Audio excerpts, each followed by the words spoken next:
Good afternoon, everyone, and welcome to today's Quantum Leadership session. My name is Mila Koronovska, and I'm the Marketing and Event Manager at the Quantum Business Network. I'll be moderating today's session, and I'm thrilled to have you all with us today, whether you're joining on Zoom or watching us live on YouTube. So today we're diving into a critical and fascinating topic, quantum chip design and testing, a cornerstone in building scalable and reliable quantum computers. We have our four exceptional speakers with us, all of whom are part of the QBN community and are contributing significantly to the advancing quantum hardware. So the first speaker, let's welcome Bart Zegers, the Associate Strategic Office at QuantWare, who will talk about scalable architectures for quantum processors. Next on the agenda, we have Stefan Birner, who is the Managing Director at Next Nano, presenting on modeling electrostatistically defined semiconductor-based qubits in two-dimensional electron gases. Then we have Stefan Zeubert, Senior Product Manager at Qtra, who will explore innovative cryogenics for quantum chip testing. And last but not least, we have Marlo Kurna, responsible for commercial and partnerships at Orange Quantum Systems, with a talk on automated end-of-line testing of superconducting quantum processors. So, as you may know, these sessions are specifically designed to highlight the work and impact of QBN members, showcasing their technologies, products, success stories, and collaborations that drive our quantum industry forward. Before we get to the talks, let me briefly walk you through today's agenda. So we'll begin with a short introduction of QBN, so who we are, what is our mission, and what we stand for. And then we move into the speaker presentation. So each talk will be followed by a short 5-minute Q&A session. So basically, I encourage all of you to engage actively by submitting your questions either via the Zoom chat or via the YouTube live comments section. We'll make sure to get to as many as possible. And before we begin, a quick heads up. Our next quantum leadership sessions are scheduled in the autumn. The next ones are quantum computers, state of play, quantum technologies, use cases in healthcare. And we would love to see all of you there. So to explore the upcoming topics and speakers, or to sign up for the future sessions, we very warmly welcome you and invite you to visit our website. And while you're there, please don't forget to really subscribe to our monthly newsletter and sign up to the QBN portal so that you stay connected with the QBN quantum community. And also, as a friendly reminder, please subscribe to our YouTube channel, where today's session and many more are available on demand. So to begin with the introduction to QBN, QBN was launched in 2020 and is a rapidly growing international network, now uniting over 100 international members across the entire quantum landscape. So from pioneering startups and agile SMEs to really established corporations and leading research institutes, our members work at the forefront of quantum computing, sensing, communication, and cybersecurity. Our mission is to drive Europe and the Asia-Pacific region forward in the global quantum race, basically enabling innovation, advancing security, and accelerating the real-world deployment of quantum technologies across various disciplines. And QBN goes beyond building connections. We offer tailored advisory services to help businesses, investors, and public stakeholders navigate the rapidly evolving quantum space. So from supporting startups with go-to-market strategies to really preparing enterprises and governments for the quantum adoption, we are here to enable progress, basically. So this is QBN, a trusted partner and leading catalyst for growth in the global quantum industry. These are the services that we offer. The QBN services support our members, and we do that through main pillars, our Global Innovation Network and our Business and Innovation Services. So the Global Industry Network covers topics such as public policy and advocacy, building the ecosystem and promoting entrepreneurship, personalized support for members, knowledge sharing and tech transfer, and as a last point, really market access, international business support, and funding opportunities. On the other hand, the second pillar, which is business and innovation services, focuses on topics such as supporting startups and connecting them with investors, helping end users explore and implement quantum solutions. And actually, more detail on both of these pillars is coming up in one of the next slides.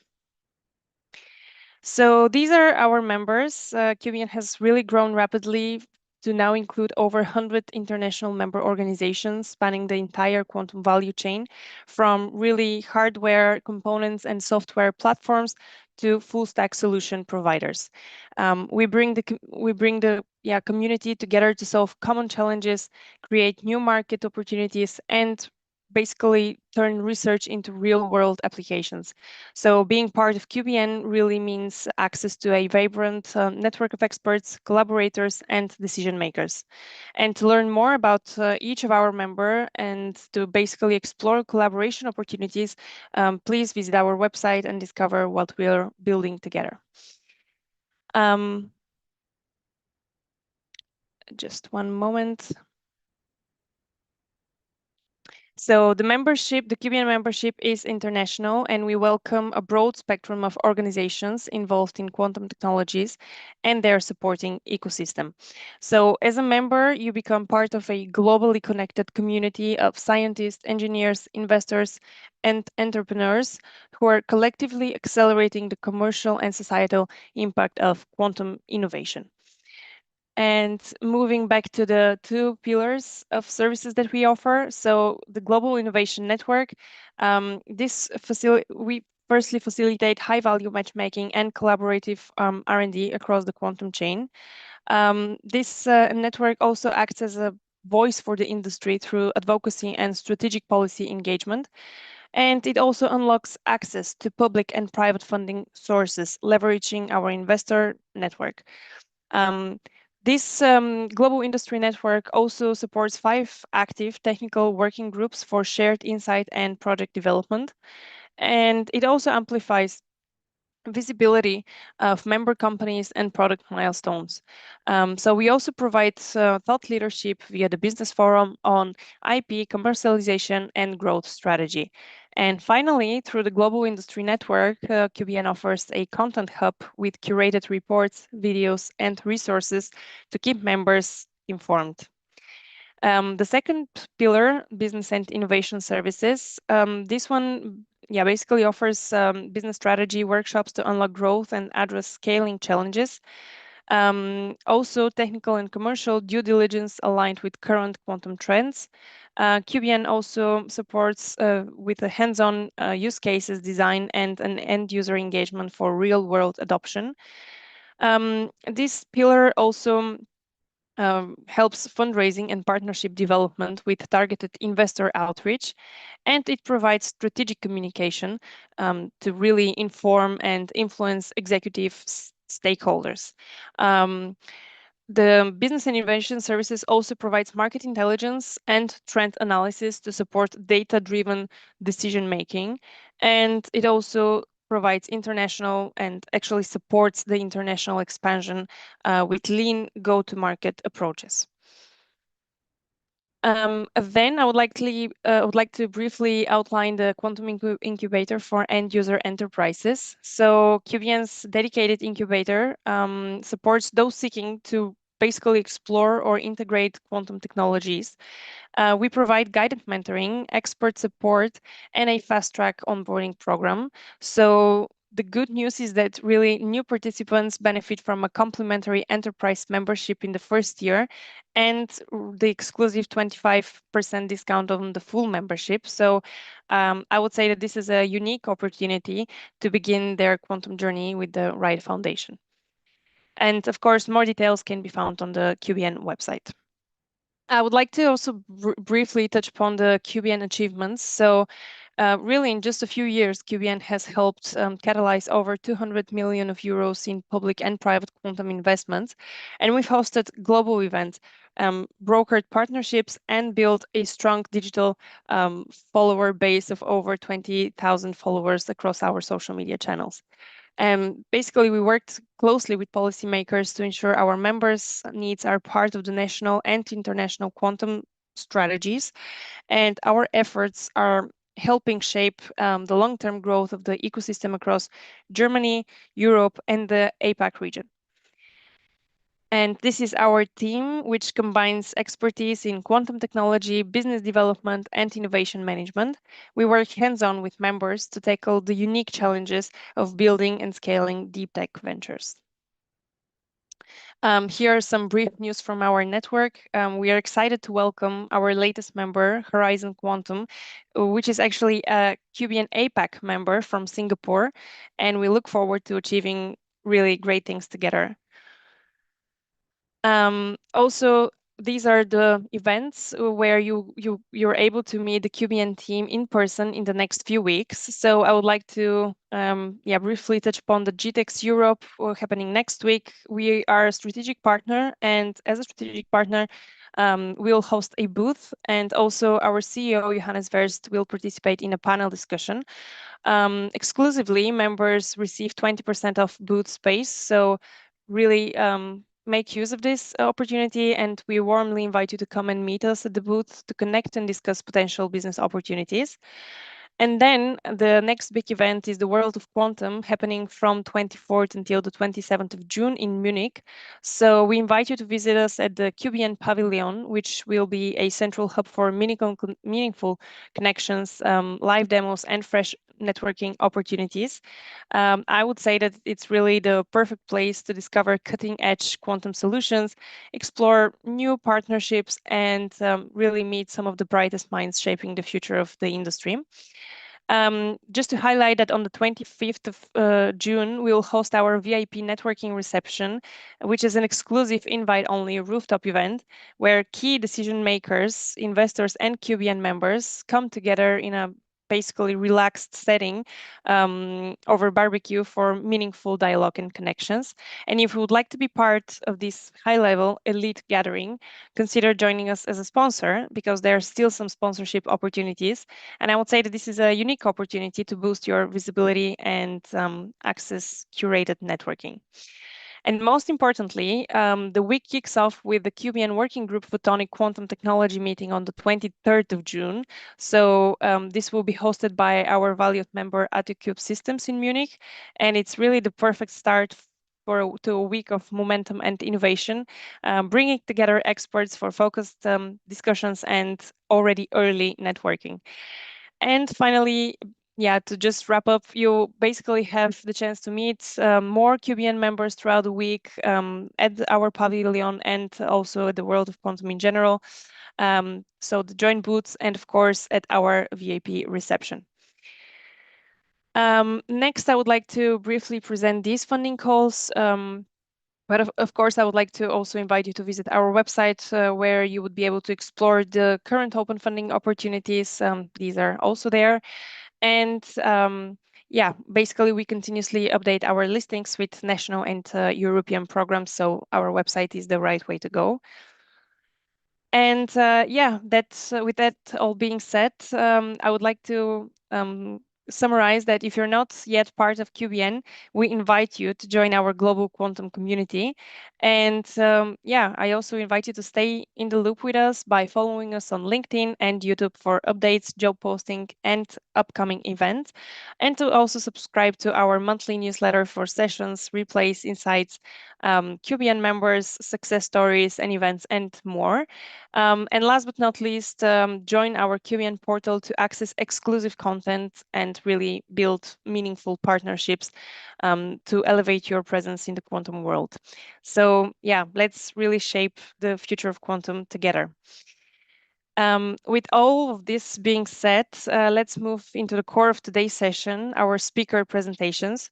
Please welcome our first speaker, who is Bart Zegers, and who will share insights on scalable architectures for quantum processors. Bart, thank you very much for being with us today, and over to you. Just want to once again give the reminder for people to submit their questions in the live comment box. So with that all being said, thank you very much, and Bart, the floor is yours. Thank you, Mila, for the introduction. I'll share my screen. Um, let's see. Um,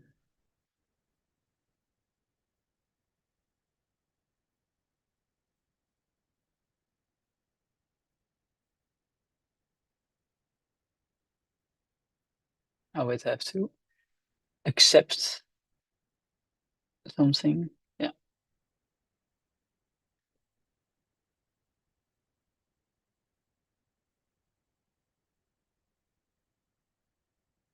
Yes. I think you can see my screen now, right? Yes, we can say it. All right. Perfect. Okay. Thank you. So my name is Bart. I'm from Quantware, and at Quantware, we're one of the leading manufacturers and of quantum processors. Um, and well, as many of you are aware, of course, um, if we want to go to utility scale quantum computing, there are quite some bottlenecks that we have to overcome. So in this talk, I want to dive a bit into how we at Quantware are trying to solve those bottlenecks. Um, and like I think we're most known um, for our QPUs that we're selling, but actually most of our company is actually working on R&D to make these scalable architectures. Um, so that's what I want to talk to you about today. Um, so first, a little bit of history of our company. So we spun out of the of QTech in end of 2020. um, so one of our co-founders was Alessandro Bruno, which was the head of fabrication at the Dicardo Lab, so one of the uh, leading superconducting quantum error correction labs in the world. So we spun out of that lab, and then in 2021 we actually launched the first commercially available QPU. Um, and that approach has worked fairly well. So in 2022, we launched a bigger version, so a 25 qubit QPU. We powered the first quantum computer in several countries. And along the way, we have introduced some new products. So we've also introduced foundry services, so where a customer can come with a design and then we can fabricate it for them. And we've also launched TUPAs, so amplifiers. Um, and recently we've started to yeah, be public about our scaling technology, which is called VIO. And basically in this talk, I will tell you a bit more about that. So um, and recently, we also launched a new QPU, the Contralto A, or the early access for that QPU, which is really focused on error correction. I'll also talk a little bit about that. So this is where we are currently, but let's see where we kind of need to go. So of course, the end goal is utility scale quantum computing. So this is basically where the benefits of the system outweigh the costs. So let's have a look at where how big these systems need to be of utility scale. So for that, I have this plot over here. So I'll talk you through what we see here. So this was actually from the DARPA program. And what we see here is on the y-axis computational size in number of operations, and on the x-axis system size in number of logical qubits. And these dots are use cases. So for example, this blue diamond here in the yeah kind of middle of the graph is breaking RSA encryption. So with Shor's algorithm. So for example, for that, um, to yeah, basically for most of these use cases, you need about one. So these vertical lines through the graph are physical qubits. At the gray ones are at 99.9 fidelity. And at the blue one is 1 million at 99.99% fidelity. So basically, what you need is a system of, let's say, 1 million qubits to start being able to, at very high fidelity, being able to tackle these use cases. So this kind of indicates where, like, at what sizes we have to aim for.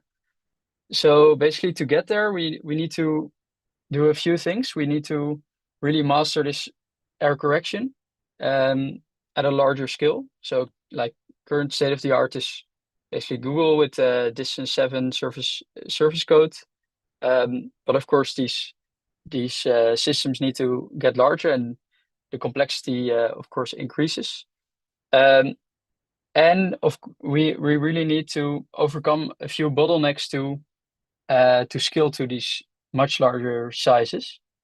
So basically, how we see the stages from now, or from basically 0 until utility scale, is this. So first, like, the very first beginning is integrate your hardware, like basically setting up the fridge and like having that all in place. And the second step is mastering individual operations and optimizing those. Then you can move on to parity checks, which you need for surface code. Then you can start doing quantum error correction in post-processing. And then you're about where current state of the art is, so what the Willow paper showed. And from there, you can go to logical operations. So I think, yeah, this is in the kind of near future. And then to really go to utility scale, you not only need to master error correction, but you also need to solve some scaling bottlenecks in your hardware, let's say. And so basically, this kind of shows that there are two main challenges that we need to tackle, and that's first mastering quantum error correction and overcoming these scaling bottlenecks. Okay, well, what are these scaling bottlenecks? So if we first look at at this image, you might recognize what we see here. So this is kind of what a current day quantum computer looks like. So we see a lot of cables, a lot of bulky components, and we see the quantum processor. We see some amplifiers, filters, isolators, and well, as you can kind of imagine, if you extrapolate this to, let's say, a million qubits or more, this doesn't really scale well. So how at Quantware, how we kind of approach this is we see this whole bottom part as the QPU. So not only the quantum processor, but also like these signal conditional elements that you need. So two pass and that kind of, yeah, of that, because they also need to scale. And how we kind of, if we look at what we see as the QPU and we look at the different layers, we kind of see it as we have a qubit design layer. So this is like an IP layer basically, and then that's fabricated on a qubit chip. And then the next layer that you see here is kind of what maybe you don't usually see, but where we really focus on. Then you have a certain scaling architecture, and then you have packaging and shielding and signal conditioning. And that's everything you need for the QPU. So if we scale this to these very large systems, there are basically three bottlenecks that we think you need to overcome. So the first one is fan out. So if you scale your chips in 2D, basically all your signal routing doesn't scale well. So if you imagine, if you increase the number of qubits, basically that scales in, if you make your chip bigger, that's scales in 2D. But the all the lines to all your qubits need to go to the edges, and the edges only scale in 1D. So that you eventually will run into problems, or very soon you'll run into problems. And you need like many crossovers, which are bad for crosstalk, and so this is one of the bottlenecks we need to overcome. Second is these built-in non-integrated components. So by this I mean the two-pass and all of this that's currently outside of your chip, let's say. Um, like if we do the calculation, okay, if we go to 1 million qubits and we calculate, okay, how many kilos of these bulky components is in our fridge, that's like 10,000 of kilos. So this really doesn't scale well either. So ideally you want to integrate this as well in your chip. And the last one is yield. So as you might know or can imagine, so if there's per qubit a yield of 99%, so if you make your chip with more and more qubits, your effective yield decreases exponentially, basically. So you also need to overcome this if you want to go to utility scale systems.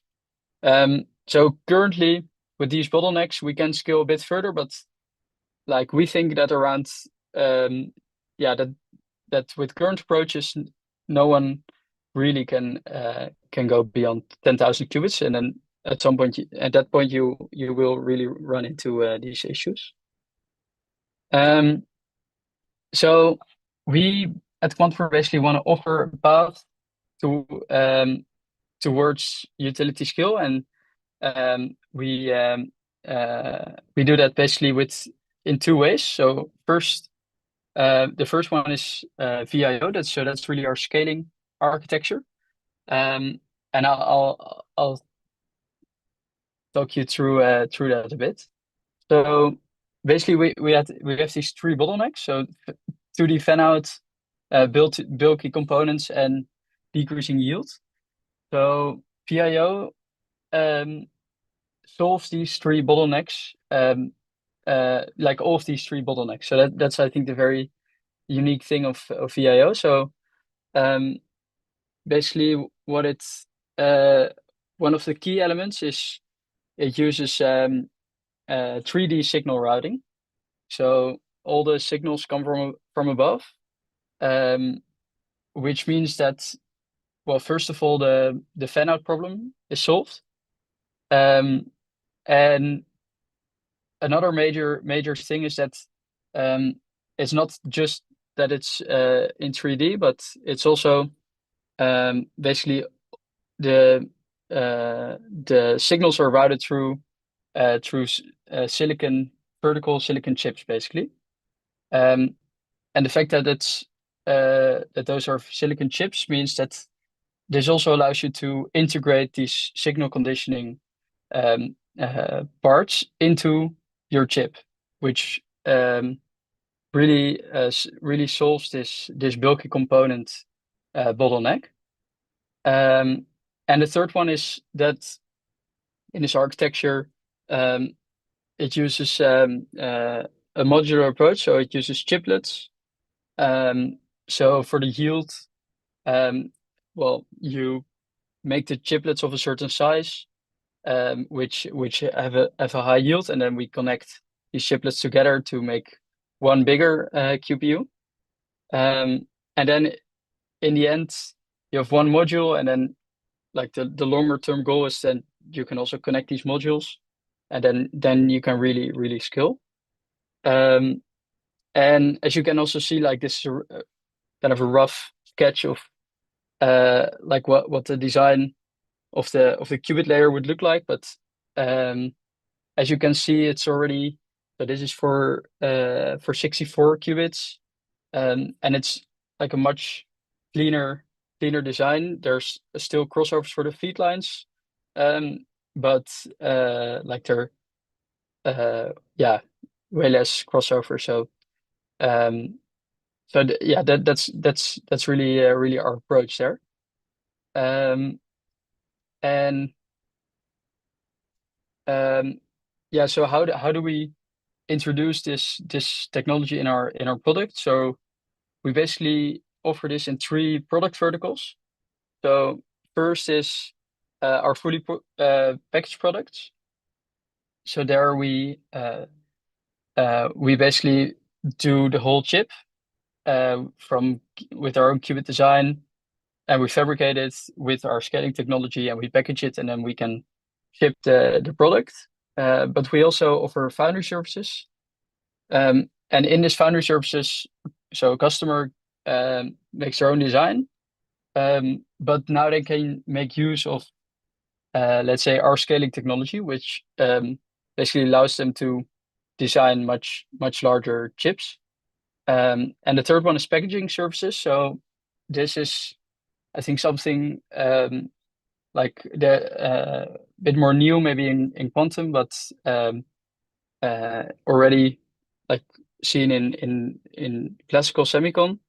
But it's basically where a customer designs and already fabricates the chip, let's say, and then we package it with our VAO technology, which also, like similar to the foundry services, allows a customer to basically make much larger chips than that they would otherwise be able to.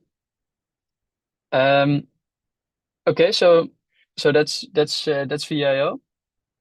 Then we also had the other bottleneck, which is quantum error correction. So for that, we recently launched our A-line product, the Contralto A, which is basically it's a 17 qubit device with tunable couplers and Purcell filters. So it's basically really a state-of-the-art device for quantum error correction, like similar to what other like leading error correction groups like the Leo Di Carlo group or the Walraff group in Switzerland use. So this chip, the goal of this chip is basically to enable customers to on a much faster pace move towards like state-of-the-art error correction. So with this Contralto A, you can do a distance 3 surface 7 a distance 3 surface code, and so the goal is that you basically can move very fast towards like current state of the art, and then from there our VIO will yeah, you can use to scale further. So basically what it looks like from the inside, like a schematic. So as I said, it has tunable couplers, and it has for readout, it also has Purcell filter. So it's really designed like basically a state-of-the-art quantum error correction device. And what also kind of shows like what you can do with it. So recently a paper came out by the Di Carlo group on a smaller version of this device. So basically a 5 qubit version of this device, where they did an experiment about spectator effects of during quantum error correction cycles. So this kind of shows like one thing, this kind of a showcase of what you could do with these kind of devices. So the idea is with Contralto A, you can scale really fast to current state-of-the-art quantum error correction, and then at a later stage with VIO, we can basically scale all the way to utility scale. So that's it, and so Contralto A is available in pre-order now, and you can reach out, of course. Thank you, and if there are any questions, happy to answer. Thank you so much, Bart, for that great presentation. The vision around scalable architectures is really crucial to what everyone is working toward in the quantum computing field. So let me have a quick look in the Q&A section. Okay, so there is one question for you. Thank you, Bart, for the interesting presentation. What about the downsides of the VIO, how does it influence the noise and crosstalk between the readout lines from different qubits? So actually, like in terms of crosstalk, like it only should improve actually compared to current, but let's say, I mean, downsides, like the one downside, of course, um uh it's basically just a challenge of R&D to make. But like yeah, then I think it really it really improves current devices. Great. Thank you very much for this answer. Are there any questions from the speakers, maybe from our panelists? Yes, Haysam? Yeah, thanks a lot for your talk. I have one question exactly to this device that you mentioned for quantum error correction. So how can I imagine it? If I have, for example, a quantum computer, I can, let's say, plug and play it, and then it will help me, or how does it work, and for what kind of system is it applicable? Yeah. So like the Contralto A, basically. So currently, of course, it's way too small of a scale to have actual utility in terms of computing power, let's say. But I think the purpose of this device is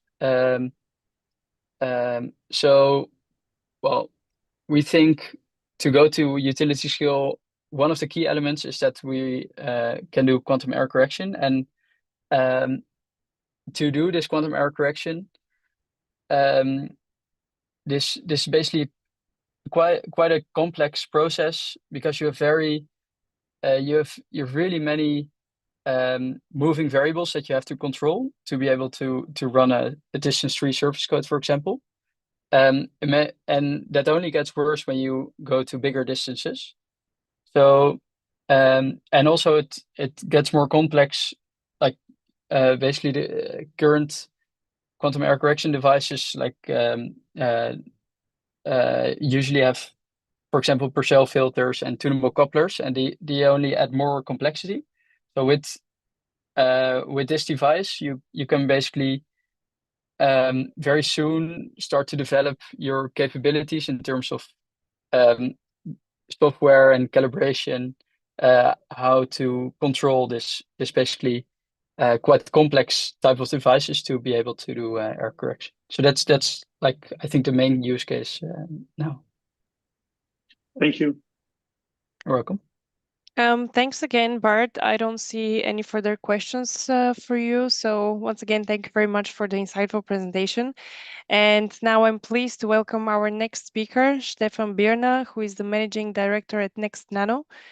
Stefan will be presenting on a highly technical and vital topic, namely the modeling electrostatically defined semiconductor-based qubits in two-dimensional electron gases. Stefan, the floor is yours. There you go. You're on mute.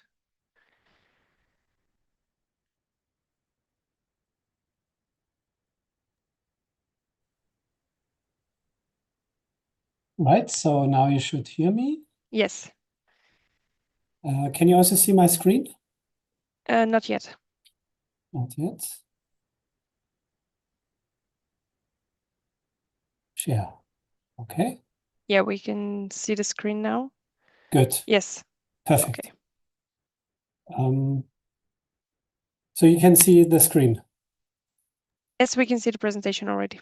Okay, good. Right. Okay, so thank you for joining and welcome everyone. I'm Stefan Birner from Next Nano. I studied physics and I did my PhD at the Walter Schottky Institute of the Technical University of Munich, where I specialized in theoretical semiconductor physics.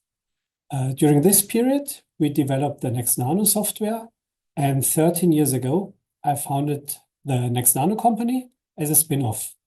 We are based in Munich and have 10 employees, and we provide simulation software for designing and analyzing quantum semiconductor devices. And our customers include both academic groups and industrial R&D labs. And the software is used for nearly 25 years by now, and over all these years by thousands of researchers worldwide.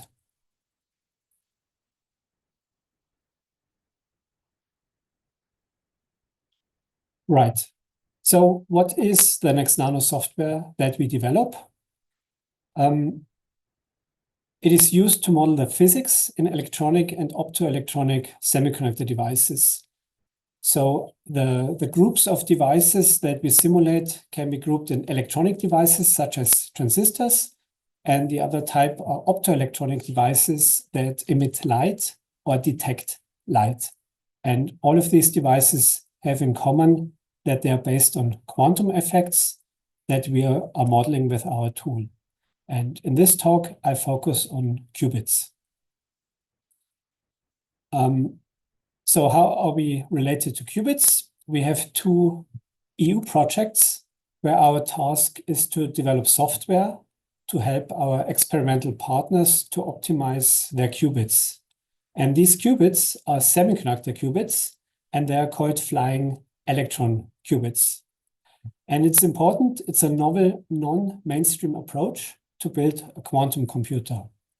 In our first project, we dealt with flying electrons in gallium arsenide. And in our new project called EleQuant, we work on flying whole qubits in silicon germanium. And today I'll share how modeling supports the development of these semiconductor-based qubits, and particularly using self-consistent electrostatic simulations. And we'll cover both localized and flying electron qubits. And the goal of these EU projects is to do predictive modeling for a design to fabrication feedback loop. Okay, the agenda. So I start with the basics of qubits and which companies are involved in semiconductor qubits. We'll go from fundamental structures like two-dimensional electron gases to quantum point contacts to flying electron qubits, and we show real-world examples of our EU projects. The focus is on electrostatically defined qubits and how we model them. We'll focus on the physical principles and the simulations that support practical device design. And I show how accurate modeling supports the development of semiconductor-based quantum devices. So this slide I can summarize very quickly. So the qubit was first introduced by Schumacher in 1995, and it is now a very important subject of research. And what is important is a two-state system, and we can build superpositions between the states 0 and 1, and they are represented on a Bloch sphere. And in the examples I'm going to present, the qubit can be rotated on the sphere of the Bloch sphere, on the surface, by applying voltages to the metallic gates that tune the two angles theta and phi on the Bloch sphere. So to summarize, there are many physical realizations of qubits. Superconducting qubits by IBM and Google. These are the largest corporations. Other types of concepts are mainly done by smaller companies and startups, like trapped ion qubits, photonic qubits, neutral atom qubits, also diamond qubits. And an important part are semiconductor-based qubits. This talk focuses on them.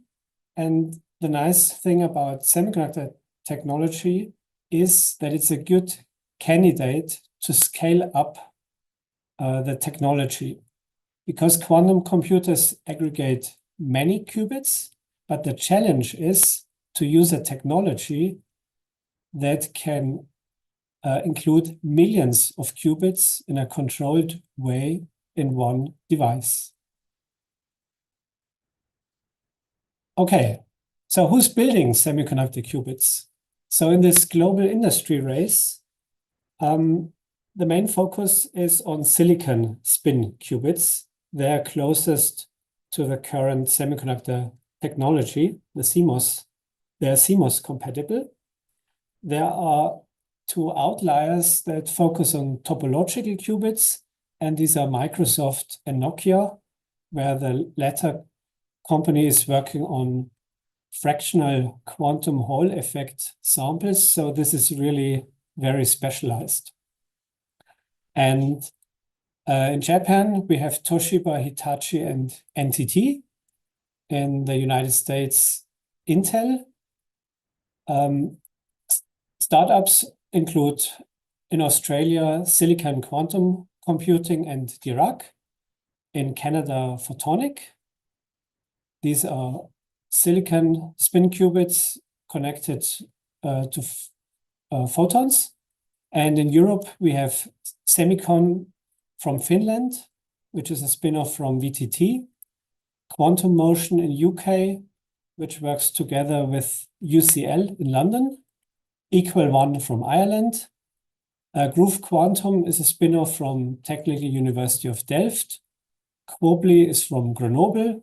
ST Microelectronics is a large semiconductor company based in France and Italy. And Arc Systems is a recent startup from the University of Aachen. Okay, there are two types of semiconductor qubits. The majority are electrons that are localized in a small area in quantum dots. So here we show a single quantum dot, a double quantum dot, and more recently, TU Delft manufactured a 16 quantum dot device where they can control the electrons in each of these quantum dots individually. The second part are propagating electrons that are not localized, that are traveling through the semiconductor. So they can be used to connect qubits that are apart from each other. And the company Arc Systems in Aachen, they're also working on shuffling of electrons through a chip to transmit quantum information. And as you can already see, these devices seem to have a complicated layout. And these are metallic gates that are on top of the device. And here we have to answer to ourselves the question, are we designing these metallic gates by understanding the physics, or are we designing them by our intuition? Okay, now semiconductor quantum dot qubits, there are different types of them. I do not go into the details of this slide. I just mention that they are based on either charge or spin qubit or more exotic things like singlet, triplet qubits, qubits that use exchange interaction, or hybrid qubits that use several of these effects. I'm now explaining the charge state of a double quantum dot in more detail, but will not go into the others. So what you can see here in the middle is a charge stability diagram. If we look at the double quantum dot qubit on the left, we can see here like a circle where we store one qubit on the left side. And here we have another qubit quantum dot on the right side. And by adjusting the voltage on these gates, we can move the electron from the left to the right quantum dot and back. And what you can see here with 0, 0, 1, 0, 0, 1, 1, 1 has the following meaning. So 0, 0 means we have an empty dot. No electrons are inside. 1, 1 means there is one electron in each of the quantum dots. 1, 0 means we have one electron in the left quantum dot. 0, 1 means we have one electron in the right quantum dot. And how this qubit works, so if you look at this arrow, we can move the electron from the left quantum dot along this arrow to the right quantum dot. And this can be done by changing the voltage of the right or of the left metallic gate. And on the right, you can see the energy level spectrum. So if you look at this line, the ground state would be electron in the left quantum dot and an empty one on the right.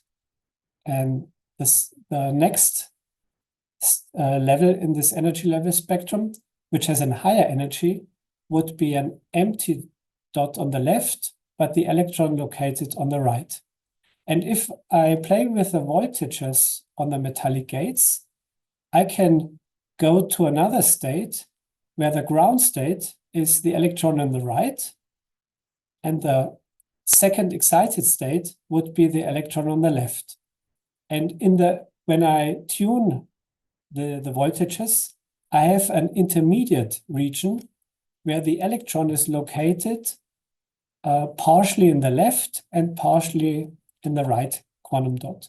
And this is the so-called tunnel coupling of the two quantum dots, where I have my superposition.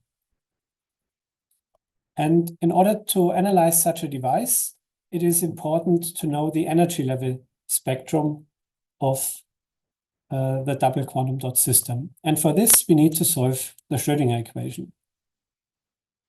Okay, now I'm motivating why modeling semiconductor qubit matters. So the role of modeling in quantum hardware development. So we have a cycle. So first we design the qubit, we simulate them, then we fabricate them, we test them, and then we iterate to a new design. And let's look at some questions that come up when we think about these devices. How do I know if my quantum device design is working before I fabricate it? Are we still designing qubit devices more by intuition than by simulation? How much quantum modeling do we actually need to make good engineering decisions? What are the risks of relying on classical tools to design quantum devices? Could better simulation have saved us the last 2 to 3 failed fabrication runs? How close are we to simulating a full quantum chip layout, not just a single qubit? And what do our competitors, what do the best-in-class companies and projects do differently when it comes to modeling? What role should simulation play in my current or future workflow?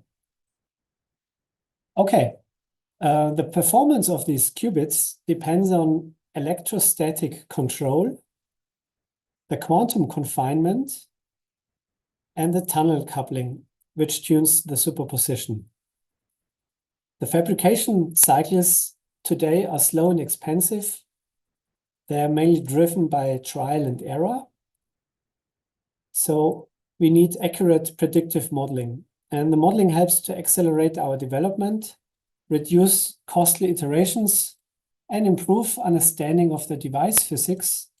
And this will lead us to faster convergence to working designs. Okay, so now let's start. What is a two-dimensional electron gas? So these gases are needed for qubits. So a two-dimensional electron gas forms in a heterostructure like gallium arsenide or aluminum gallium arsenide, or between silicon and silicon germanium. So you have two materials. They have different material properties, such as the conduction band edge. This is shown in this turquoise color.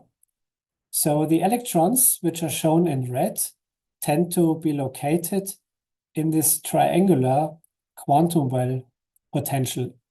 And they are free to move in the plane, but they are confined along the growth direction where the materials are interfacing each other.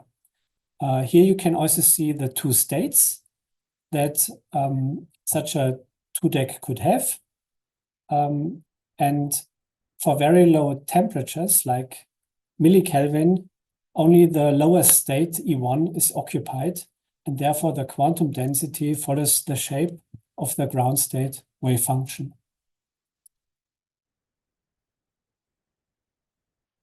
Okay, now the two-deck here is shown in red. It lives in a two-dimensional plane, and in a quantum point contact, we use metallic gates on top of the structure. And we apply a voltage to this gate. And then underneath in the two-deck, we can deplete the electron density locally. So this is how we control the two-deck density. Here you can see how the energy profile would look like in the two-deck if you have two gates. And what you can see here in the middle, that there's a constriction. And when you conduct a current from left to right, the electrons have to pass this constriction. And this leads to a quantized conductance, where you can actually see how the electronic states are populated with electrons one by one. And if you apply a certain voltage, you can switch off the current that flows through this constriction. And this voltage is called the pinch-off voltage, which switches off this quantum point contact. And this is a nice benchmark for modeling, because the software that models the device must reproduce the experimental measurement. Okay, so this is the same figure that I showed before. What I added is a gate on the right in black, and here I can apply a positive and a negative voltage to increase the quantum density in the two-deck or decrease it. And I can move the electron density to the left and to the right. And I have here an insulating layer that is responsible for the so-called quantum capacity of such a device. So this gate potential that I apply is screened through this electron density and this insulating layer. In contrast, a classical approach that only solves the Poisson equation in such a device would not capture quantum confinement, and therefore the electron density is highest at the place where the conduction band edge is most far away from the Fermi level in the device. So what you can clearly see is that the semi-classical density looks very different compared to a full Schrödinger-Poisson quantum model of the two-deck. Here I show you an example from Aachen University. So they have a two-deck from silicon germanium. So the two-deck is 80 nanometers beneath the surface. And at the surface, there's a complicated metallic layout that captures two quantum dots here in the middle, shown in red.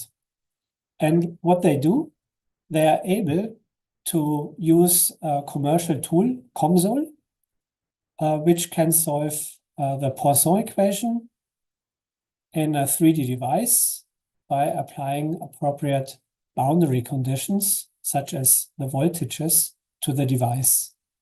So on the left is a TEM picture of the device, and on the right, you can see the electrostatic potential in the slice of the 2-deck. So here the question is, do we need quantum modeling for this, or is a classical approach good enough? Can we trust classical tools to model quantum phenomena? So here, each group and each company will have to decide whether this classical approach, neglecting the Schrödinger equation, will be sufficient in the long term to model and predict the devices. And this is something that I cannot tell, because we are only developing the software, but the experience has to be done by the actual people that are developing and measuring the devices. Okay, so the equations that have to be solved.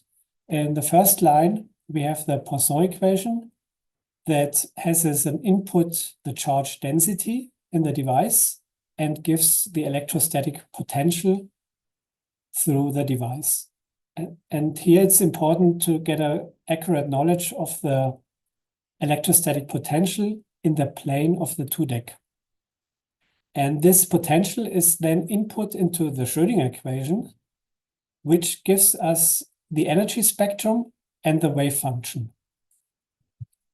And using the wave functions, we can populate these states and then get the electron density, the quantum mechanical electron density, which is then fed back into the Poisson equation. So this is a self-consistent loop to solve this coupled system of equations.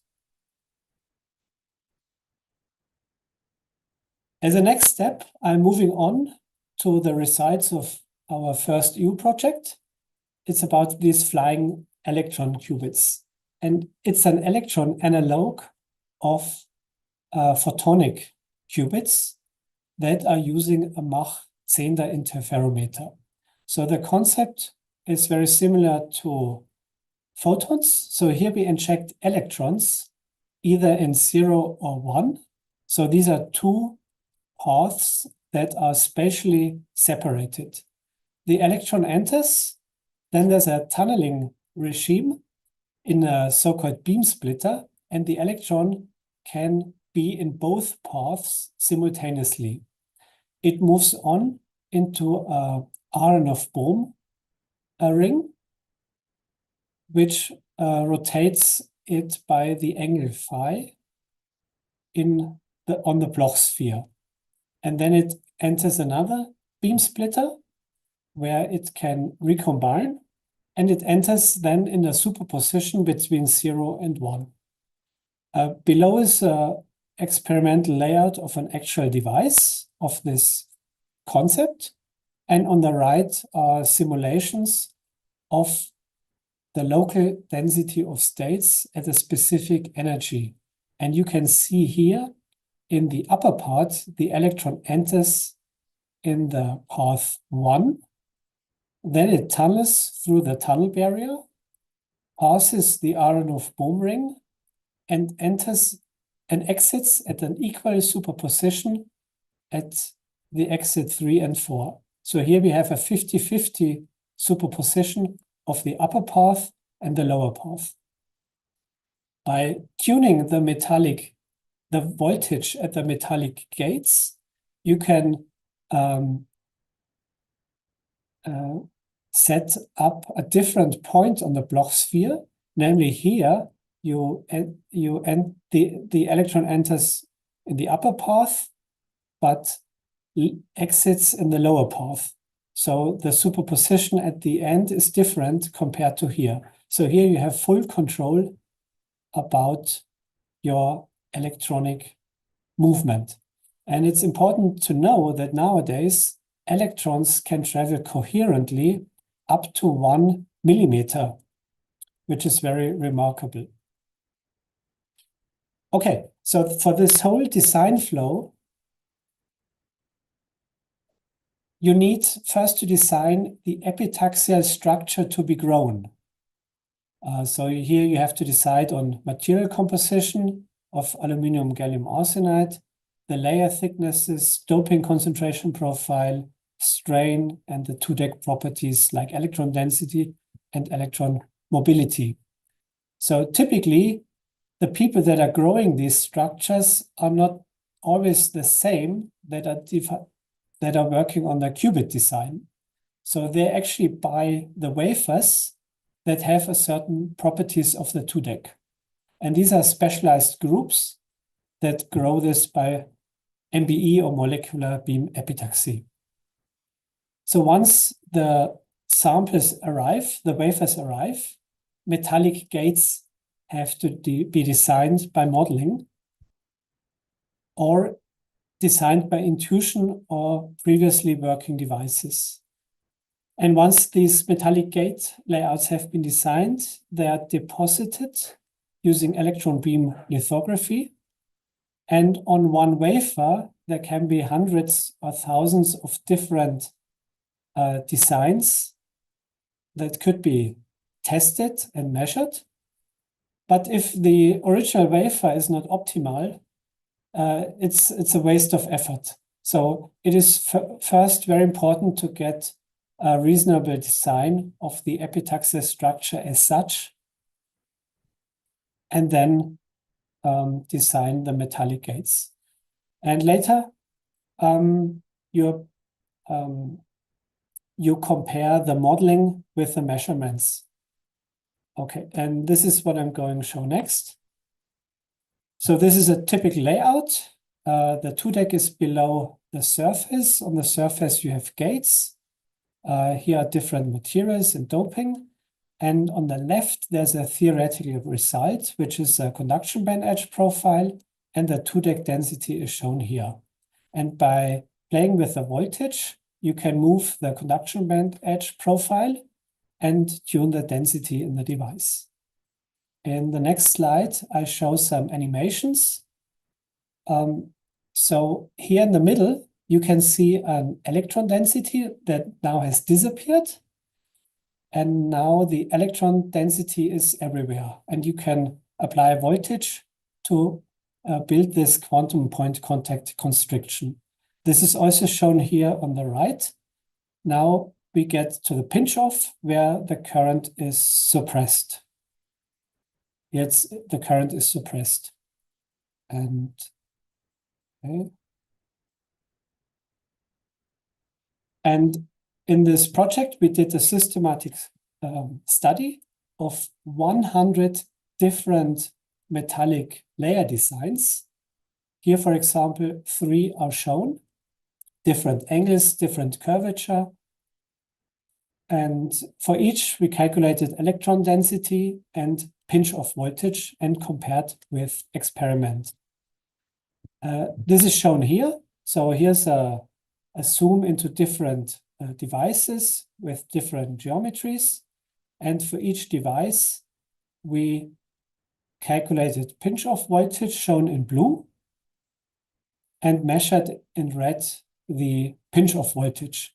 And apart from a few outliers, we get rather good agreement, which means this is very important because we can now predict if a modified design will have the pinch-off voltage that we expect. And this is very powerful. And so as a next step, once we understand the simple structures and can predict the simple structures, we can move on to the more complicated layouts. So these layouts are CAD files in the GDSI format. They are input to the electron beam lithography process where the metallic layouts are deposited. But simultaneously, there's an automatic workflow in Python, which generates an input file for our software. And then the design is parameterized, and one can vary certain thicknesses of certain components and calculate the electrostatic potential of such a flying qubit design.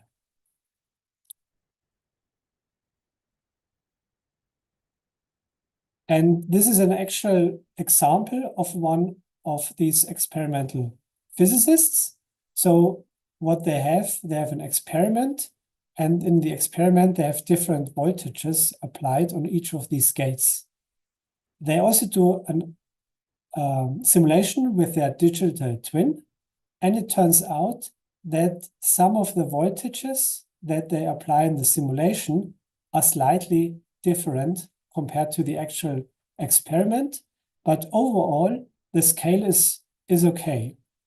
And then they are trying to correlate measurement with theory, which looks pretty okay. And here it's important to understand that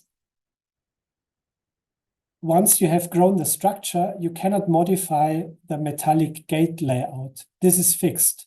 But what you can tune in an automized way is you can tune the voltages to get an alignment between the desired properties and what you measure.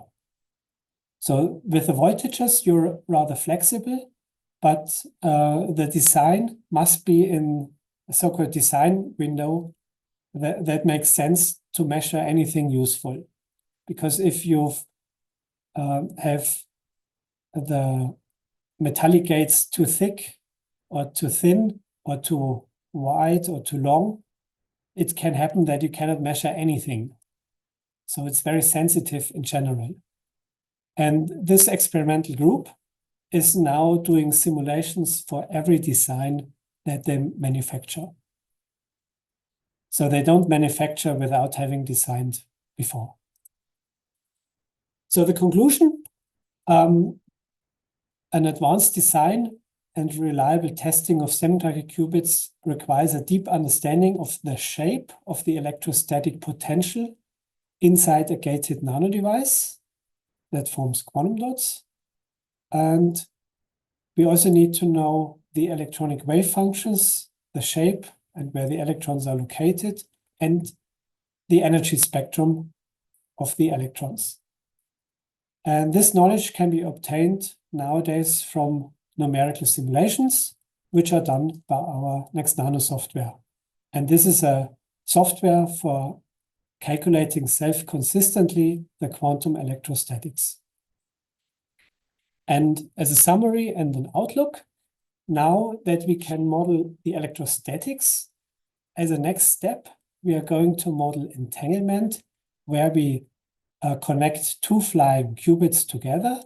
And at this intersection, the two electrons are coupled electrostatically in so-called Coulomb couplers that lead to entanglement. So this is our next step in the next EU project. Okay, so the accurate quantum modeling is crucial for the pinch-off voltage to benchmark the design, the tunnel coupling between two quantum dots or two electron parts, and the electron interference in devices. We provide models for realistic quantum transport and support researchers and industry to optimize their devices.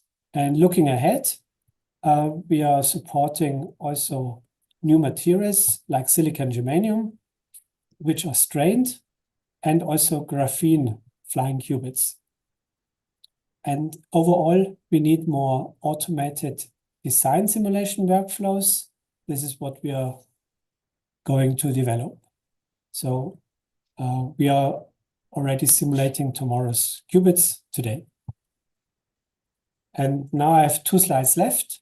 So what we are offering online tutorials. So you can use our educational material to study flying qubits. You can also reproduce these simulations. And we also offer a free version for our tool. No license, no registration is required. And it supports a 2-deck simulation of a gallium arsenide, aluminum gallium arsenide heterostructure. You can follow us on LinkedIn to stay tuned. And now I'm happy to answer your questions. Thank you. Thank you, Dr. Stefan, for the deep dive into the semiconductor-based qubits, fascinating work with important implications. There is one question in the Zoom comment box. So thanks a lot, Dr. Birner, for the deep dive in the device physics. Since you've covered the 2D EG-based qubits in such a detail, might you please share on the main pros and cons of the semiconductor quantum dots-based qubits against other modalities you've mentioned?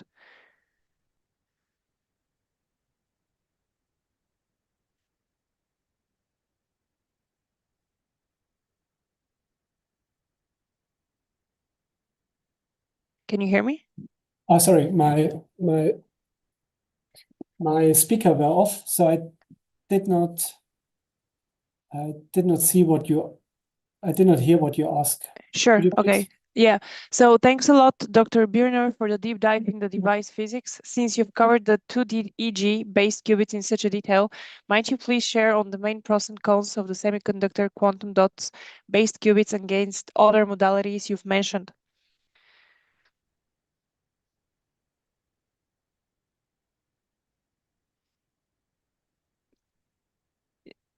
Okay. So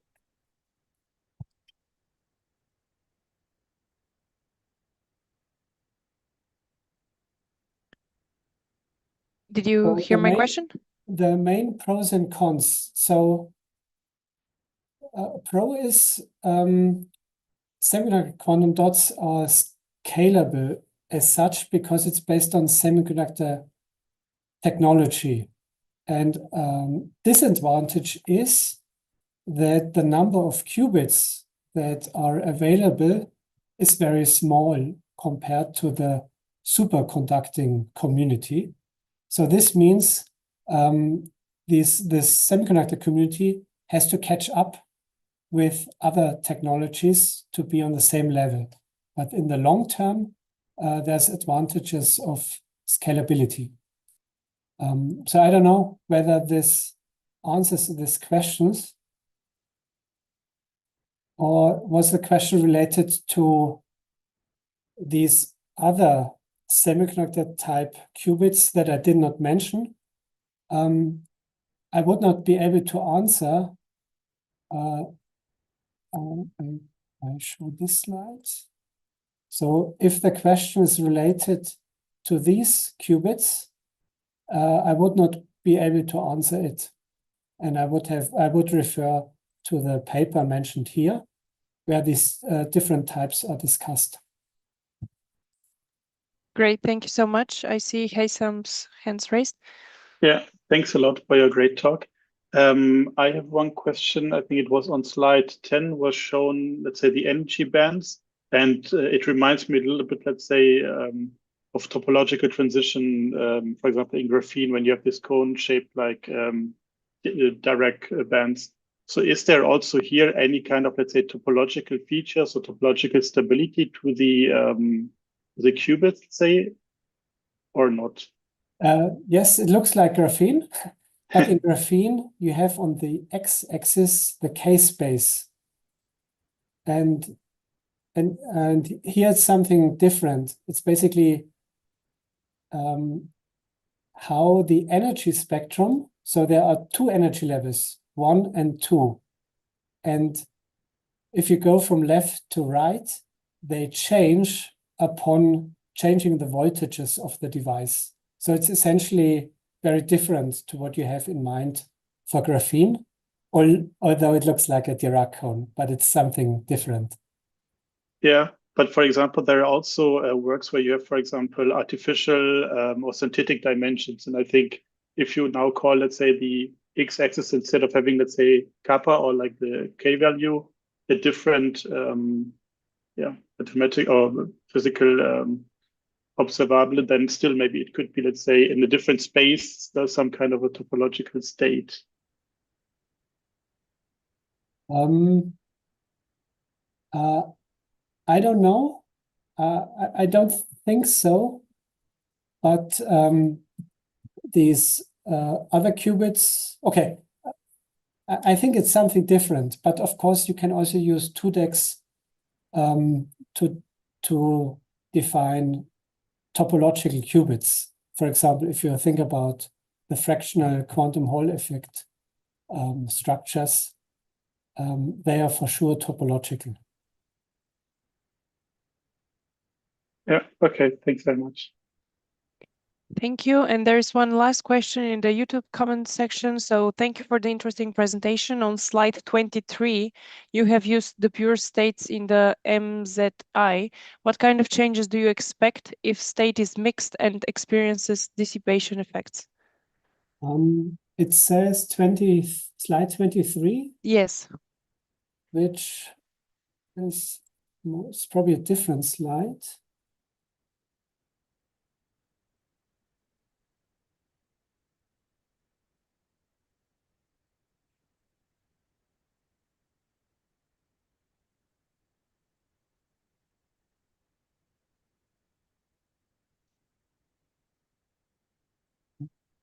Maybe it's this slide. Oh, so 21. Yeah, 21. So the pure state is probably here.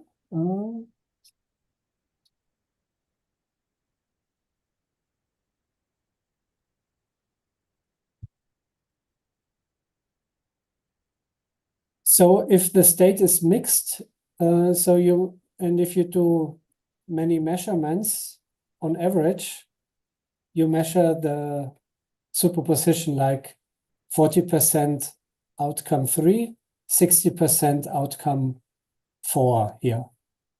And here it would be a pure state where you only get 4. And with dissipation, I think maybe if the decoherence is lost, you will not see this quantum effect. So a main challenge is to also avoid reflection, because you can always have reflection back to 1 and 2, and the design has to avoid it. Okay. Don't know whether I answered this sufficiently. Yeah, I believe so. And if anyone has any further questions, they're free to contact you. So maybe you can answer in detail. So I don't see any further comments or questions in the YouTube comment section or in Zoom. So yeah, we got a confirmation that this was a good answer. So thank you very much, Stefan, for this insightful and detailed presentation. We are now ready to move on to our next speaker, who is Marlo Kurna from Orange Quantum Systems, and he will talk about the automated end-of-line testing of superconducting quantum processors, a key step towards quality and scalability in quantum manufacturing. So, Marlo, it's a pleasure to have you here with us, and please go ahead with your presentation. All right, pleasure's on my side. Let me quickly.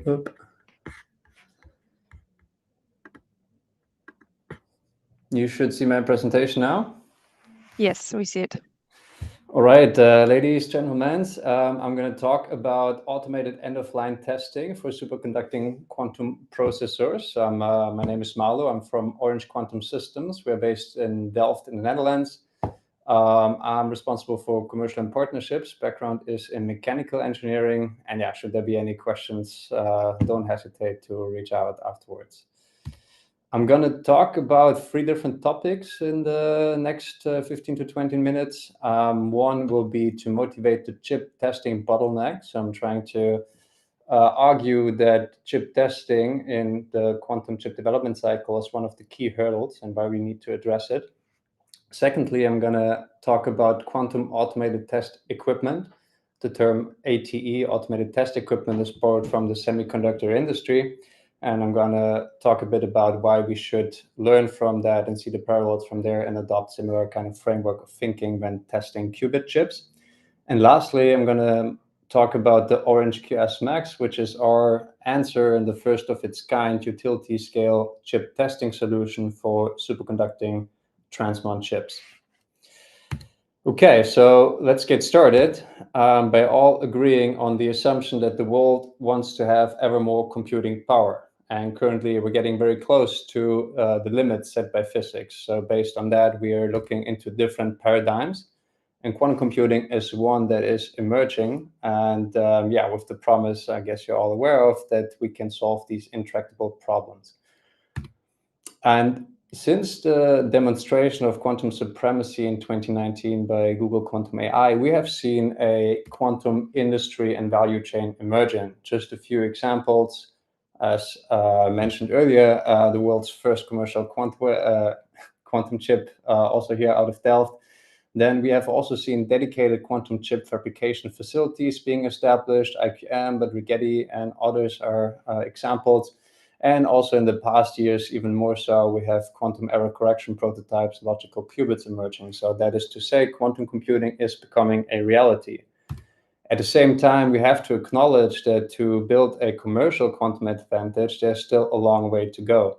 This is a similar type of graph as Bart showed earlier, like where we can derive that we not only need much larger number of qubits, this is log scale on the x-axis, we also need at least the same quality or improve the quality of the qubits to realize anything that resembles commercial use for quantum computing. What I want to say with that is that we need exponentially paced development roadmaps. We need something similar like quantum Moore's law, let's say. And these kind of roadmaps need to align with that picture of moving towards this universal fault-tolerant quantum computing. And I want to make the case that we need also the tools to support these kind of roadmaps. So on the left side, I have a simplified version of what we call the quantum device engineering cycle. How it works, we have some theory that we then implement into a chip design, into fabrication, and then characterization of the chip. And this is kind of the cycle that we need to accelerate and iterate on in order to improve. And you can imagine like how many millions and billions of transistors had to be built, designed, fabricated, and characterized in order to get where the semiconductor industry is today and where we want to be with the quantum industry in, well, down the road, let's say. And we have investigated what are the key factors that are required to build and to accelerate that process and to build this emerging quantum industry. And together with IMEC in the paper, we found like two key ingredients, let's say. One is being foundry compatible. That is the technological transferability from what the semiconductor industry has learned over decades in terms of manufacturing, but also in terms of materials. We need to find a way to learn as much as possible from that and implement it for ourselves. And while for the manufacturing and design parts, technological transferability is relatively high, for the test infrastructure, that is not the case. And that is why I want to focus this talk on the key challenges that we face when building a test infrastructure for quantum chips and why this is a key bottleneck. To make this a bit more tangible, I looked into the data of Intel that was presented at the APS March meeting, but there's also a Nature article about that. So in there, they state that when manufacturing their silicon spin qubits on 300 millimeter wafers, they need approximately 2 hours per wafers with thousands of devices on each wafer, which leads to roughly 12,000 devices manufactured per day. So that is pretty fast. Now, compared to that, the amount of time needed to test these devices. So what do I mean when I say testing these devices? Well, for silicon spin qubits as well as for superconducting qubits, the test environment is quite challenging. So we need cryogenic temperatures. We need to tune up the qubits in order to measure the quantum mechanical behavior in order to say whether the qubit is good or not. And we need to test all of these elements. So based on like artisanal testing, which is kind of like semi-automatic manual way of working with a cryostat, one device can take weeks. And even if optimized, we land at a throughput of roughly 0.05 devices per day. So now comparing the characterization part of the device cycle with the fabrication part, we land at an order of magnitude difference, like 2.4 to the power 10 to the power 5, so 5 orders of magnitude difference. And this is not only for Intel, this is also the case for other leading providers and manufacturers of chips. So this is why we at Orange Quantum Systems specifically address this chip testing bottleneck, and we try to match our solutions to these industry roadmaps where we want to hit exponentially paced development roadmaps in terms of test time per qubit, but also test costs per qubit. So based on this, let me introduce you to the concept of automated test equipment for quantum. As I said, this is borrowed from the semiconductor industry where basically automated test equipment in and of itself is $1 billion industry. And why is it especially challenging for qubits compared to like classical transistors? So this holds true specifically for the silicon electron spin qubits based on silicon or germanium, or also superconducting qubits, where on the left side we have the quantum environment that we need to ensure to have the qubits coherent and be able to stabilize them. So imagine cryogenic temperatures, and I'm sure we hear more about that from Qtra, why this is challenging, but also extensive shielding and filtering, all to protect the coherence of the qubits.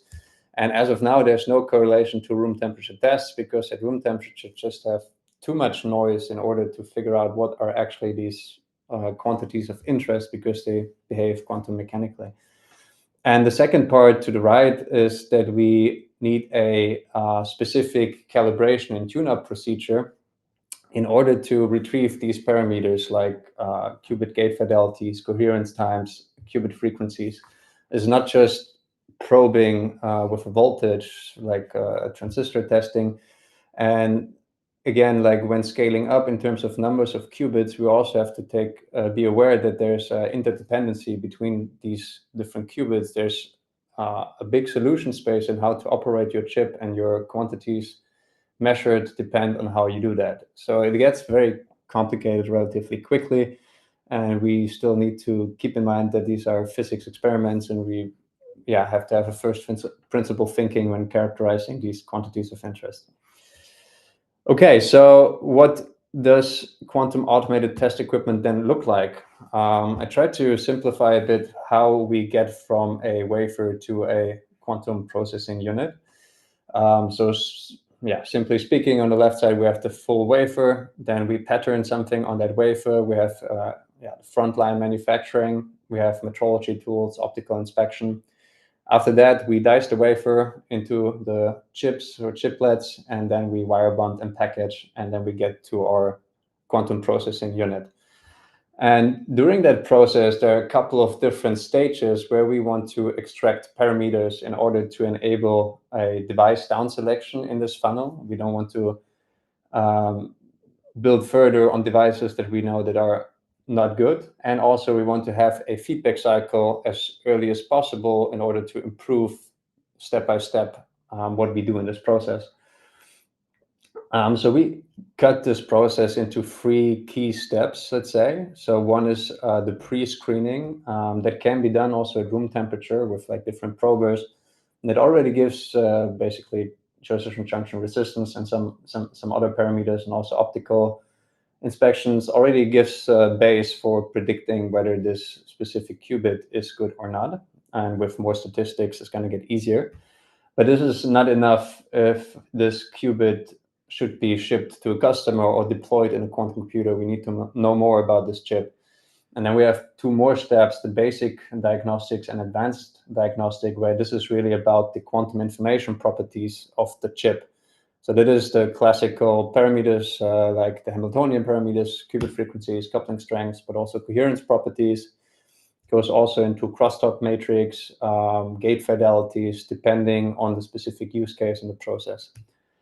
And that is the area where we need automated test equipment in that first part of the process, because how it's currently going to the right of the chart where we have the benchmarking, this needs to be done in a quantum computer, but the testing is not the same. So our case is that we need dedicated test equipment, which is not the same as a quantum computer.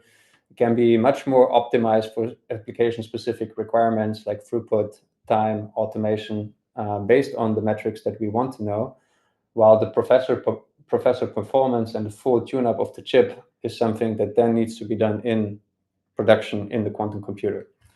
So this is, roughly speaking, what we think of when we talk about quantum automated test equipment. Is this left part of the process while doing the manufacturing, while being in the fabrication, and being able to quickly feedback to inform how we can improve the process, not only for the fabrication, but also for the design. And then also, again, to summarize why we want to do this is like we need to accelerate the development cycle. We need faster cycles. We need to be cost efficient in how we have feedback towards the designers and towards the fabrication. We need to enable a device down selection. We heard earlier that the yield is an issue, specifically when having more qubits on a chip. And device down selection is one important process step that can mitigate low yield, but also this whole feedback cycle, of course, is to improve the yield in the long run.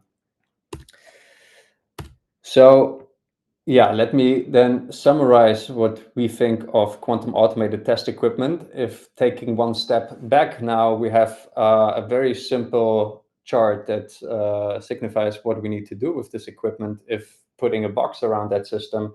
On the left side, we have a user, we have a description of the quantum device, of the chip that needs to be tested, and we have the chip itself. We put that into our test equipment, and then we get a test report and a test chip. Well, it's that simple, right? And the key attributes of such an automated test equipment that we identified, also based on feedback from leading industry players, is it has to be turnkey.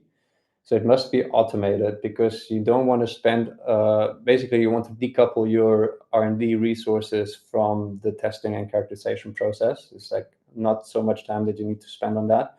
It has to be fast, so you want to iterate in terms of qubit tested per times as fast as possible. And of course, it needs to be cost effective. As I said earlier, currently a lot of testing is done on the quantum computer itself, and that is not very cost effective, if you think about it. So how do we address this? Let me introduce the Orange QS Max. This is the first utility scale quantum chip test equipment. We launched that in November last year. And this is basically bringing all the different pieces together to build such a solution that is cost effective, turnkey, and fast. Talking a little bit about the specs, we can test up to 150 qubit chips. We launched that system with a customer, IQM, so that is now deployed already in Helsinki, enabling them to do their testing faster. Also to be mentioned that it's including tunable coupler, so it's up to 450 quantum elements. Is really big fridge, and this is basically trying to resolve that bottleneck of quantum chip testing. So now I'm going to talk a little bit about the architectural considerations we had from a hardware as well as software perspective. So we want to motivate that this bottleneck can only be approached from a system integrator perspective, because what we can do when taking all these components together, rather than thinking just about the fridge or just about the control electronics or just about the software, is we can trade off some flexibility for some application-specific requirements. And since this is about industrial quantum chip testing, the requirements are pretty clear. It's like, again, about this fast, cost-effective, and turnkey. So what we can do as a system integrator is on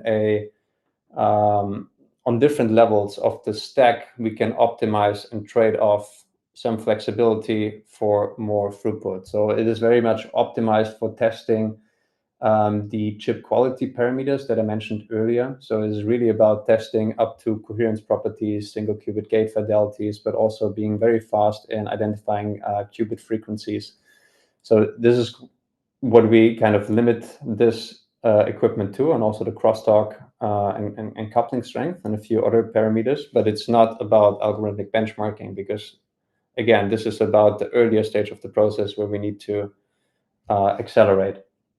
And by doing such optimizations, by taking into account the testing protocols at the same time, while we take into account the data and the instructions from the cryostat, we can do some system level optimizations and achieve already with our first generations 2 orders of magnitude reduction in the test cost per qubit. Because one decision, for example, is you don't need to control all the qubits at all times to be able to test these parameters. So we can do a plaquette-based testing approach, which is very different from a quantum computer. And moving forwards, we think that this is even more divergent from how a quantum computer looks like. And what is even more important is we can fully automate the qubit testing because we really know the full process. We know like what comes into the system and what should go out as a report. And that allows us to really build a turnkey solution. From a software perspective, I think that is equally important as the hardware considerations, if not more. We have built a full stack. Let me highlight two things. This is the Choose operating system that we built. So this was one of the key challenges that we faced was how the user can interact with that system and how to control all the different subsystems via a single interface. So controlling the cryostat, controlling the experiments, monitoring the control computer, all of these things had to come together. So what we did was developing an operating system, OrangeQS Choose, to enable that and also enable multi-user collaboration and some more features like task managers, etc. So that is kind of the low level, how we control the different instruments and how we talk to them. We have Quantify as a hardware abstraction layer, specifically on the room, on the control electronics. And then we built qubit calibration libraries, which is the second very important pillar of this test equipment, is how can we achieve reliable automation? And we did that by spending a lot of time in developing single protocols and for qubit testing. So these are basically physics experiments that need to be performed, and then also the data needs to be analyzed, and that in a very robust way, so we can stitch together and execute a very long sequence of these protocols while not making mistakes and like analyzing the data or having failure. Otherwise, it's not automated. So that was definitely also one of the key challenges that we solved with the OrangeQS Max. And a few examples on what can be achieved by trading off the flexibility for this very application-specific requirements. On the left side, highlighting the approach that we take in terms of the calibration graphs. So there's basically two ways. In the vertical direction, we try to put in as much as possible automation, since the nodes are mirror specific physics experiments that are done with the qubits. We have kind of a linear dependency on these, but there are also some cross dependencies on different nodes. So this is kind of the challenge that I mentioned earlier of making this automation not only like, execute X, then Y, then Z, but having a automatic debugging, basically catching edge cases. Okay, this qubit is off frequency. What do I do then? And step by step automating these edge cases away to really get to a robust place where you can kind of plug and play. And at the same time, thinking about the test time per qubit, we do a lot of parallelization. Since we know what we want to do with the full chip, we can think about which experiments can we do in parallel? What is the maximum kind of heat load that we can put into a fridge? So cryo-aware execution of protocols is another like system level optimization that we can now do. And based on that, and based on the requirements we also see on the right side, we can really fine tune what needs to be tested based on, we can fine tune what we execute, what kind of tests we do based on the requirements of the user. And by that, significantly speed up the process of characterizing your qubits. And I can show like a short example. Let me see how I can play this of how it looks for a small qubit chip. Then at the end of the day, we have this calibration graph that basically connects all the different nodes and all the different physics experiments. And then starting from the furthest away dependency, they're basically automatically executed. The data is collected, the data is analyzed. And that is how we approach quantum chip testing and try to automate it. And also very important about this framework is that it is scalable. So we are ready already now for 100 plus qubit chips. So the graph that you see here is for 150 qubits. And it's work in progress to fully automate that, but the basic framework is ready to be scalable. And that is also important. Let me close with that our roadmap aligns with what the industry, leading industry providers also say. So in the next 5 years, we expect that the roadmaps will further converge. For example, also earlier we learned with quantum-weighted chiplet architecture is one of the design choices that seems to be emerging. But also we need to be ready to fabricate and test millions of qubits, really millions, and that is where we think our equipment kind of fits in the industry roadmaps. So yeah, let me lastly share one slide about Orange Quantum Systems. We're here in Delft. We are a spin-off of TNO and QTech, and we also have our approach is to combine not only the academic and quantum expertise, for example, Adrian Rohl or Torsten Last, but also taking into account some industry experience. So our advisory board comes from NXP, semiconductor manufacturer in the Netherlands, but also Jan van Schoot from ASML, but then also Davide Vincenzo from Quantum. So we're trying to bring these two fields together in a way to get this quantum ecosystem from lab to fab and support that process. Cool. That's it from my side. I'm happy to take any questions. Thank you, Marlo, for this great and insightful presentation on automation. So I don't see any questions in the comment box. So does anyone from our panelists maybe have a question? Yes, Haysam. Yeah, thanks a lot for your talk.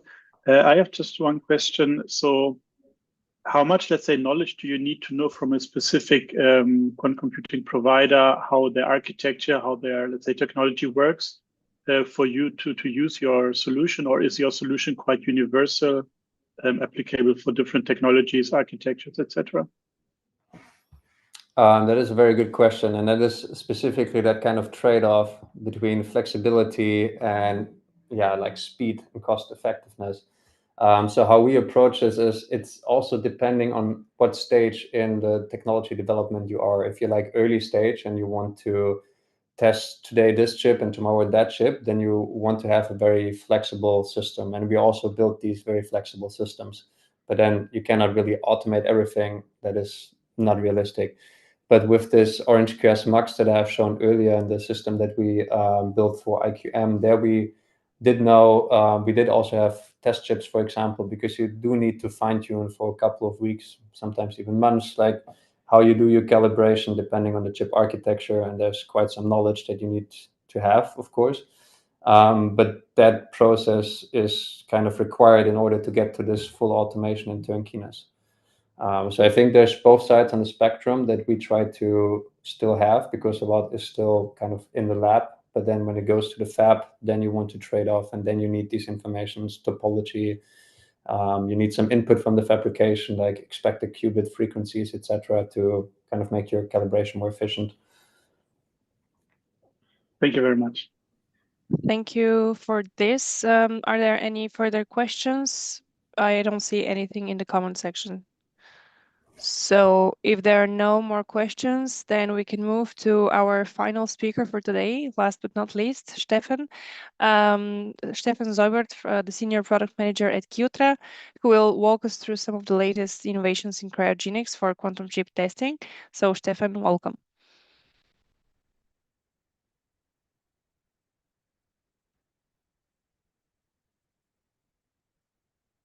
My microphone has hidden away somewhere in the corner. So now you can hear me, I guess? Yes. Great. Yeah, thank you for inviting me to give this presentation in this quantum leadership session. As you said, I'm Stefan Zeubert from Qtra. I'm a senior product manager responsible for development team of our future operations platforms. My background is in solid state physics, and I joined Qtra about 3.5 years ago.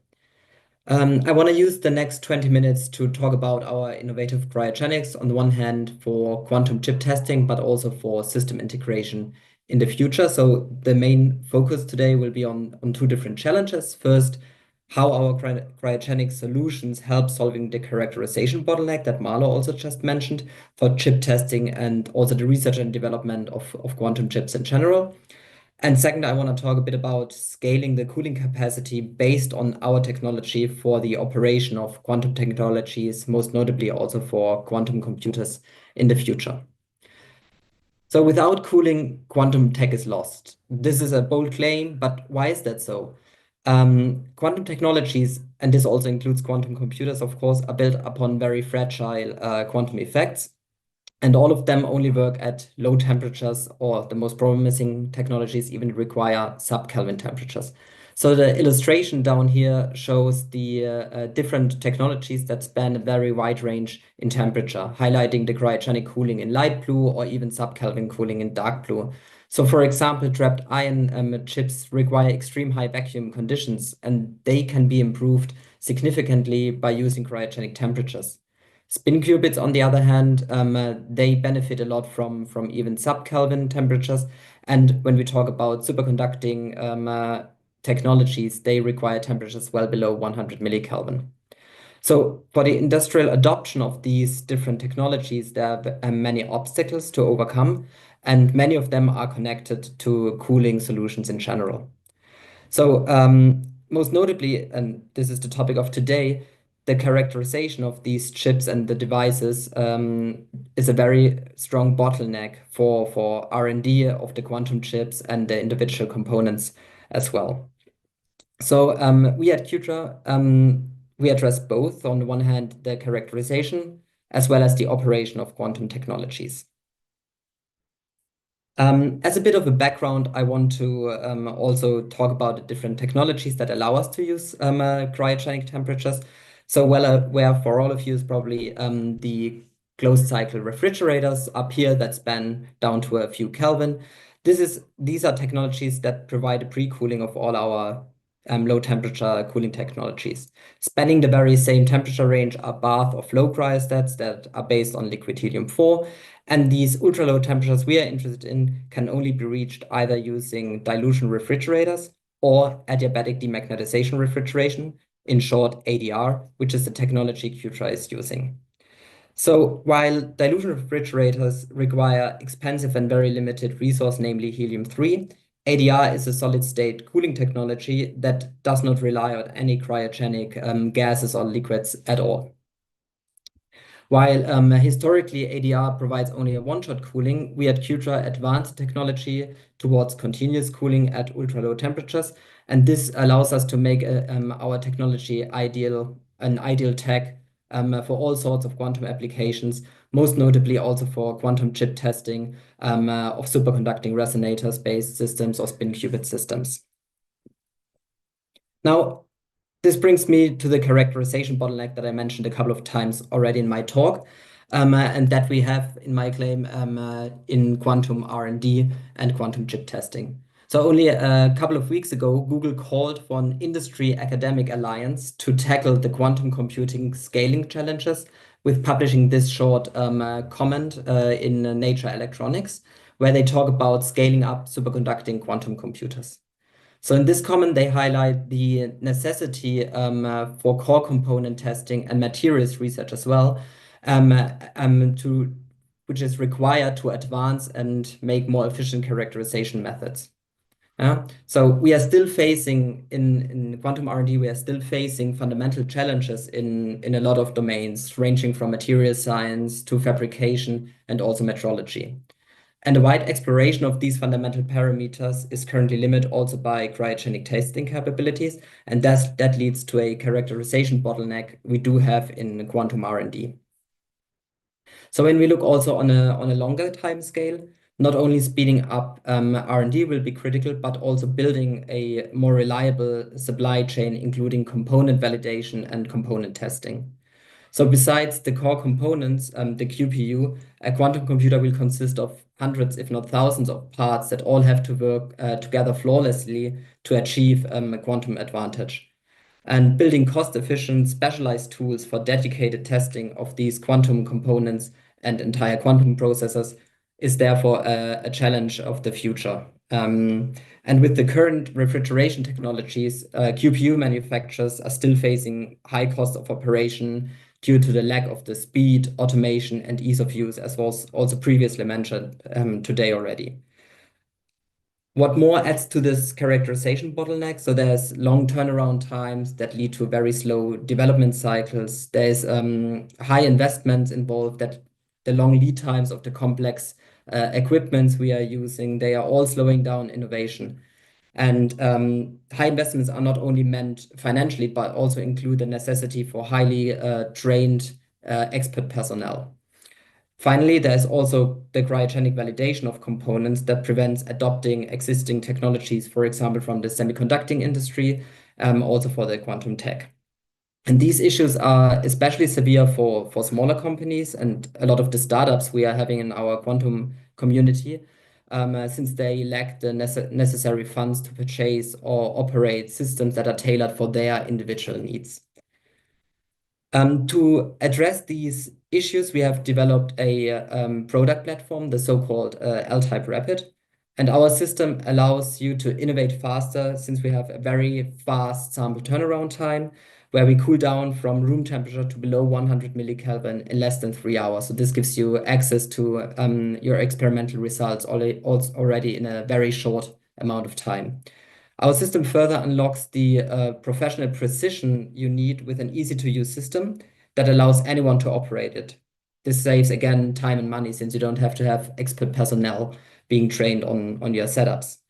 And with a wide range of add-ons that we offer, the system can be adapted to any future application that might come up, be it either other temperature regimes, different wiring upgrades, or entirely new measurement options.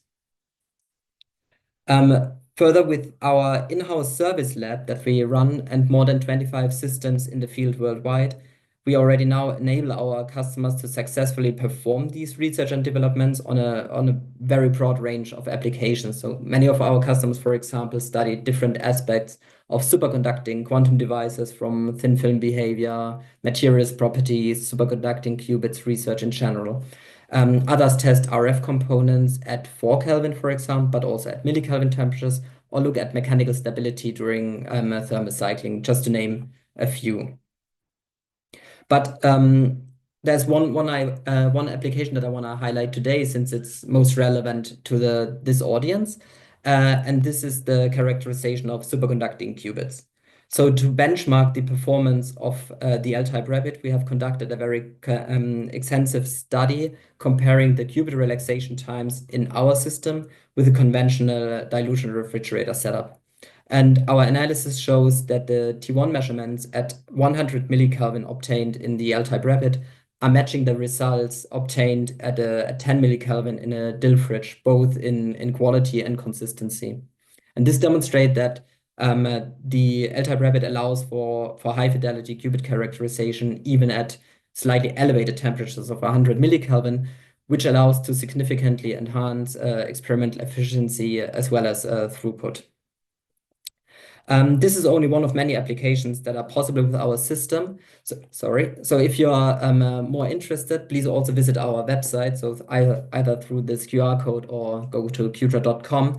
There you find a bunch of different application notes you can download, where we showcase the capabilities of our system in a very short and nice white paper style. In view of the need for faster and easier accessible characterizations at low and ultra low temperatures, we have also developed a cryogenics service model. And already since more than 2 years, we offer service measurements at our facilities. And just recently, we opened our cryo floor. This is a dedicated lab for cryogenics as a service, where customers can get access to cutting-edge cryogenics, either remotely or through the help and support of our in-house experts, or even as measurement guests visiting our facilities in the longer term. Through our services, you can get on-demand measurements as needed, and with the infrastructure we have at our labs in Munich, and also the expertise from our staff, you can focus on your research and development and don't have to rely or deal with the cryogenics that are involved and can be rather tedious to work with. Also to highlight, we have currently measurement capacity available, so if you are in need of cryogenic testing, please also reach out to us. All these applications and many more require a lot of time, effort, experience during R&D and characterization and testing. So this major bottleneck that has not only been identified by us in quantum tech, but we made it our objective to solve it. And with our L-type rapid as well as the cryogenics as a service using our system, we are pretty well placed for tackling this task. Of course, we continuously improve and expand our products to address also future problems. So, for example, we further increase the degree of automation of our systems. As Marlo has mentioned, automation is something very important, making it not only easier to use, but also allow testing without downtime.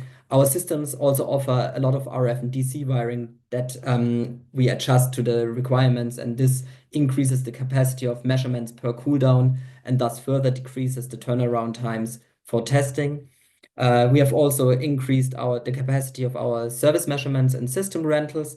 And this has just recently been funded by an EIC accelerator grant, allowing us to increase the number of systems we have at our labs to 5 more cryostats this year. And finally, a bit of a look into the roadmap. With our L-type rapid, we can already provide characterization or relief from the characterization bottleneck in quantum R&D and speed up development cycles. But we also continue working on improving our fast turnaround systems to provide a suitable system for an even broader range of applications. For example, just recently, in the beginning of this year, we have released the L-type rapid with 50 millikelvin option. The first systems are already on the way to the first customers for their measurements. By increasing the available sample volume, which is also on our roadmap, we will in addition be able to prove more complex setups such as entire QPUs of smaller QPUs, and on a longer time frame, we are working together with our partners and also other people in the quantum community to scale our fast turnaround tech to be able to support also large-scale QPUs in the 100+ regime. So to move to a bit of a different topic, so most commonly the access to ultra-low temperatures, as I mentioned in the beginning, is known to you granted by dilution refrigeration using helium-3. And I want to talk now why this is not a scalable solution. So when we talk about helium-3, we also have to take into account how scarcely available it is and how expensive it is already now. So on that slide, I do a very simple calculation just from our point of view at the moment, where we already pay a lot of money for a few microwatts of cooling power. So when you look at the literature, you find numbers of about 35,000 euros per microwatt of cooling power, or 1.3 liter helium-3 per microwatt. And if we follow this, as I said, very simple already now, we get a cooling investment of 1 to 3 million euros for a quantum computer today. And if we scale up quantum computers, that means that that aims to 100 to 300 million euros for a scaled-up quantum computer. Besides the high cost, another even bigger issue is the availability of helium-3. It is a very rare resource and also strategic one, since we in the European Union don't have access to helium-3 ourselves, but there are only very few suppliers in America, Russia, or China. And with only 30,000 liters of helium-3 being produced per year, we will eventually run into a hard limit. So we at Qtra, we future-proof quantum tech through a more scalable and sustainable cooling technology, namely magnetic cooling through ADR. ADR is the only true alternative to access ultra-low temperatures by making use of the magnetocaloric effect in solid-state cooling media. And our technology thus offers a very good scalability, since we only use commonly available, cheap and non-hazardous solid-state refrigerants. And without a need for helium-3, our technology can be scaled without facing the same issues still fridges will face in the future for operating larger quantum computers. And I will finish my presentation by talking about our very recent development efforts in this field of scalable operations platforms for quantum tech.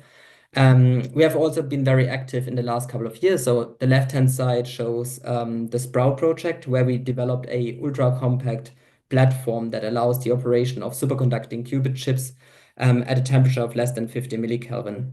So with this system, we have end of last year demonstrated a continuous operation of a very large sample space of less than 30 millikelvin using ADR for the first time. And this project successfully lays the groundwork for scaling up our technology to allow operation of scaled up quantum computers in the near future. And this is shown on the right-hand side. So the picture is a concept art of a large magnetic cooling system as it might be operated in an HPC center in the near future. Beginning of September last year, we launched our EIC Pathfinder Challenge, where the EIC recognized the efforts we done in Sprout, where we got now funding to scale up our cooling platform or our technology to provide a cooling platform for quantum computers operated at less than 20 millikelvin in temperature. And already within the first half of the year of the project, we made significant progress in a broad range of domains, ranging from material science to engineering improvements, and in general, also supply chain improvements for this very exciting topic we are currently working on. And with that, I'm done talking about our innovative cryogenics, and I'm happy to take any of your questions. Thank you. Thank you very much, Stefan, for this insightful presentation on cryogenics for quantum chip testing. So we have one question in the YouTube. So thank you for the interesting presentation. In one of your slides, you mentioned about cooling of photonics and detectors. I assume detectors based on superconducting technology require cooling.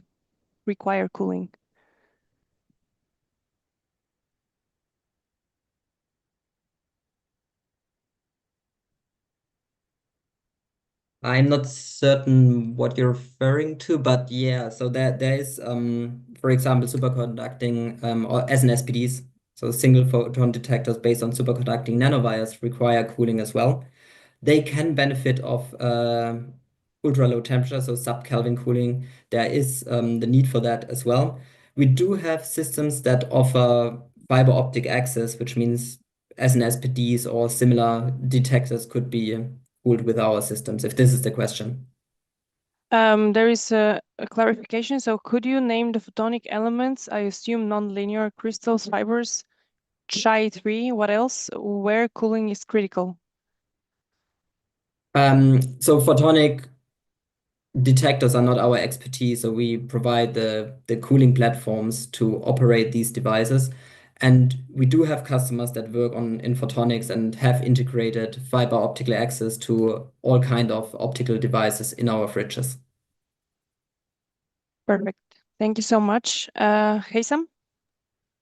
Yeah, thanks for the great talk. So since quantum computing, for example, or also other quantum technologies will be used in different, let's say, use cases and environment, where would you say is your solution best suited, for example, outer space or like for mobile small devices? So where would you say is the most benefit maybe using your solution? I would argue that the most benefit is really the scalability. So when we talk about quantum computers in the future, a couple of years, scaling up DIL fridges will come to a limit simply due to the helium-3, except for we go to the moon and harvest more helium-3, which people consider, to be honest.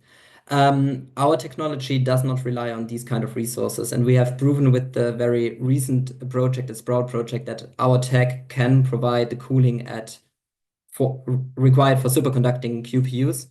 The design we have is currently for example, for 5-qubit superconducting QPU. And with the Lemon project that is now following up, we aim to provide about 20 microwatts of cooling power at 20 millikelvin, which is in line with the most recent roadmaps of, for example, IBM in terms of cooling for their quantum computers in the near future. So we are really looking at the scale up and providing a very modular approach of putting together the cooling for a quantum computer. Thanks. Thank you so much. And Marlo? Hey, yeah, I was just wondering, you were showing data earlier on T1 measurements at slightly elevated temperatures and whether it's maybe a bit more temperature stable. I was wondering if you also have done research on other relevant parameters in that space, T2s, randomized benchmarking, etc.? Yeah, so actually with that, I'm not certain if it was the very same qubit, but there were also T2 tests. This is currently being put together in another application notes. They were also very promising and showed similar behavior. If I remember correctly, the colleagues who performed these tests used the T1 times to characterize the qubit and found the same behavior as for of this very same qubit in a DIL fridge, and used that as a quick test of whether our system can provide the same results to benchmark a qubit in a much shorter time. So that was the goal of this study. But yeah, I'm also sure that we have also performed other characteristics of qubits, and this is currently being put together to showcase in another application note. Got it. Thank you. Okay, Sam? Yeah, I have one more question, which maybe also applies to Marlo. So you both, mentioned your systems for testing the chips. Do you only sell the devices, or is it also possible to give you a device, a chip, and then you will test it? So having these services. Yeah, so we don't build chips ourselves. So this is not us. So it's not our chips. You can come to our facilities bringing your devices. You can send your devices and give us instructions. You can send your devices and let us do all the work. So there's a broad range of our cryogenics as a service that we offer, depending on the expertise and the requirements of our customers. Besides that, we of course also sell our cryostats. So that of course is also a thing. And then our systems will be shipped tailored to your specific needs. So we typically consult our customers in terms of wiring, shielding, and so on and so forth to their specific needs.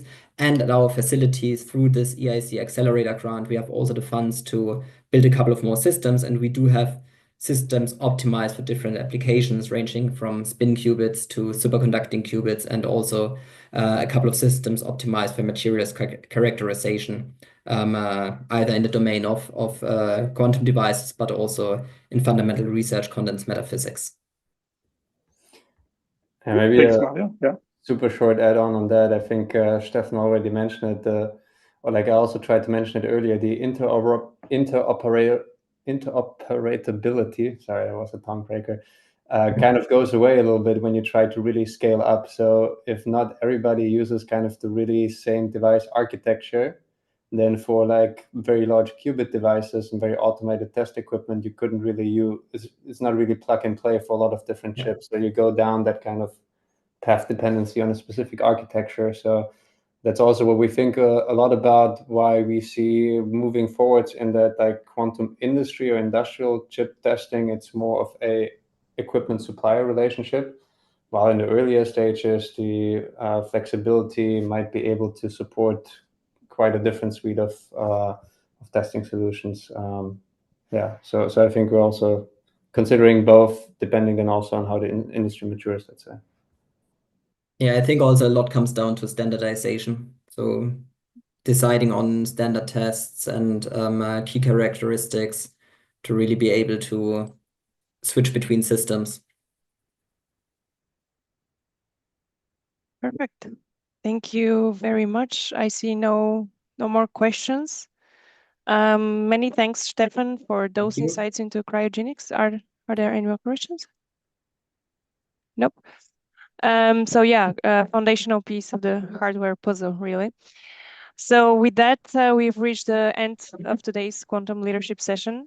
I would like to thank everyone, especially our speakers, Bart, Stefan, and Marlo, for sharing your expertise and giving us a closer look at the real progress being made in quantum chip design and testing. And to everyone who joined us today on Zoom, both and YouTube, thank you for being part of this conversation. We hope it inspired new ideas and connections, and also interactions. So here's a gentle reminder not to forget to follow QBN on LinkedIn for the latest news and updates, also events. Subscribe to our YouTube channel for all the session replays. Sign up to our monthly newsletter and really join the QBN portal to connect with others across the quantum ecosystem. And we really look forward to seeing you at our next quantum leadership sessions in the autumn. And until then, stay curious, connected, and keep building. Let's keep building the future of quantum together. So thank you very much and goodbye. Thank you. Bye. Bye-bye. Bye. Bye bye.